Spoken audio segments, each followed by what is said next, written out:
for very brutal societies? Well, I have accepted that if we were to base our societies on Darwinian principles, they would be brutal, harsh and unpleasant.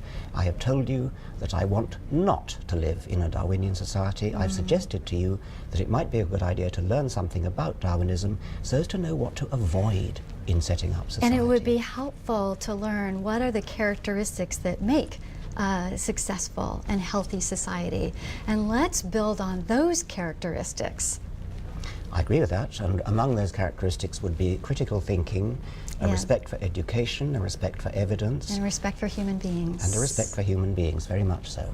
Regardless of whether they can provide for society or provide something to society. Yes, indeed. That's the essence of the liberal philosophy which I espouse, that human beings should be respected, their health should be taken care of. Even if they don't have a functioning brain that is conscious. They should be given, their hospital care should be taken care of by the state.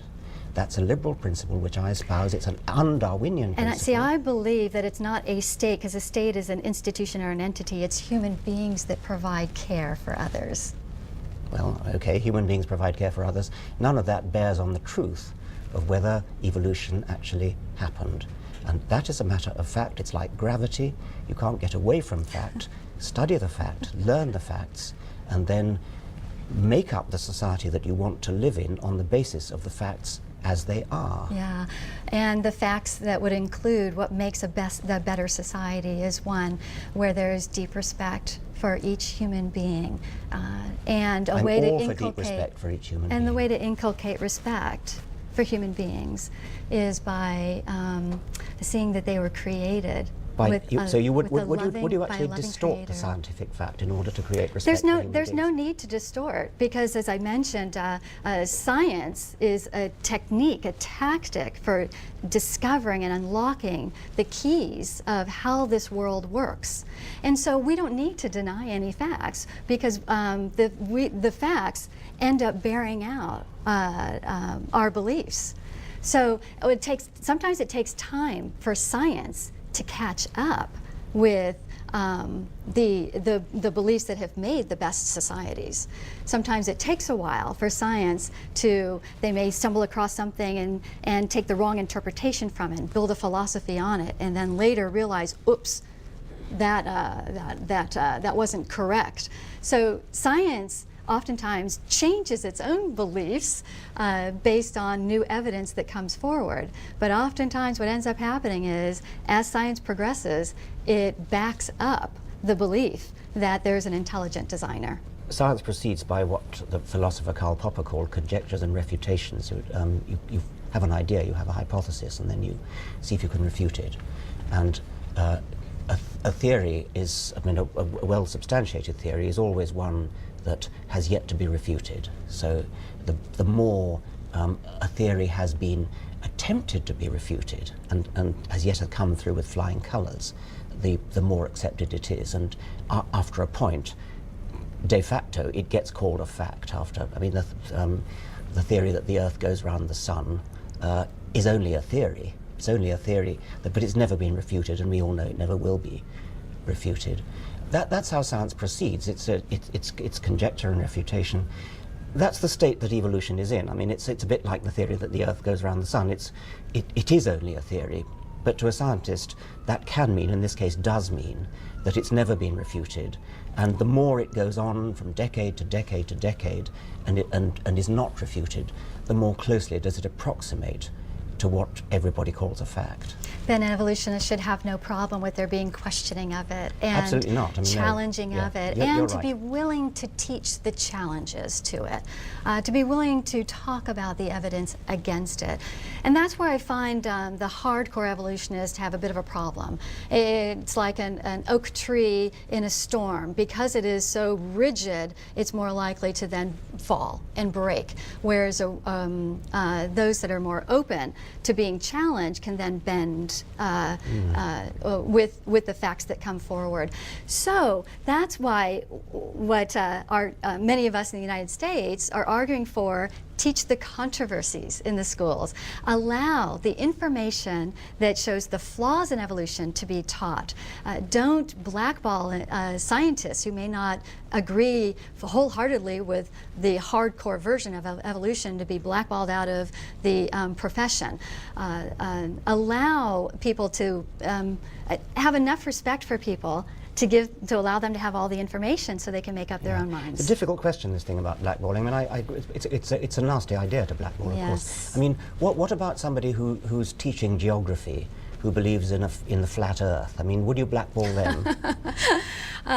Well, always extreme cases are used. That's not what we're facing here in the United States. What we're facing are scientists who may not agree wholeheartedly with the hardcore view of evolution, who do believe in intelligent design. They're being denied their careers. They're being denied. So it's better to argue from the facts of what's happening rather than some hypothetical. Okay, let's take intelligent design. I mean, the leading intelligent design proponents in this country believe in evolution. They believe that we're cousins of chimpanzees, we're cousins of kangaroos, etc.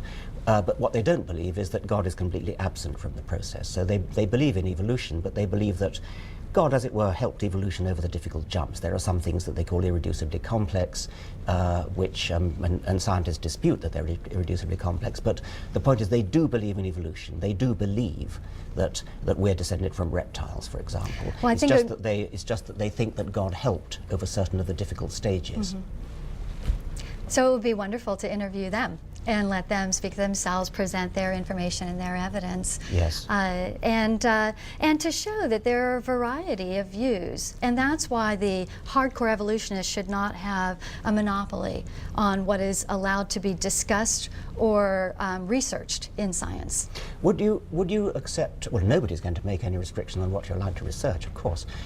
Well, that's done, of course, through funding, through grants, through positions at universities. There are ways to restrict what can and can't be researched. I mean, funding of scientific research is always a problem, and all scientists have a time when they grumble about not getting funding. I mean, you do have to, you're competing in a marketplace, and the NSF and other grant-giving bodies have to give money where peer review suggests it's going to be most useful. I mean, that is definitely a problem, of course.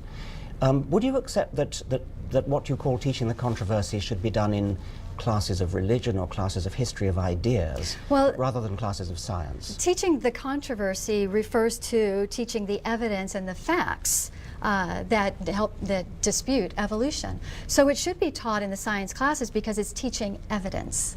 Yes, I mean, when I asked you about evidence, you said there are no fossil intermediates, and when I told you about fossil intermediates, you changed the subject. I mean, no. When I don't change the subject, what I say is that if there were, if there had been evolution from slime to human beings, that there'd be a massive amount of evolution. If there was evidence of going from slime to human beings, there'd be a massive amount of evidence showing interspecies, from one macro species to another. And that's where I find the concept of evolution lacking. And so the burden really is on the evolutionists. Oftentimes it's been thrown back at us that we just need to look at the information. But let me throw it back on you all to say, look, this is what's needed to convince us. So you need to come up with a large amount of evidence to back up this claim that there's been a large progression of macroevolution throughout the years. Yes. How are we going to make you look at it, though? Because, I mean, I've told you... No. We look at it. We look at it. Again, when I go back to... it's easy to blame the other person, and to blame by saying that we're ignorant. But what I'm saying to you is, if there were enough evidence, it would convince even,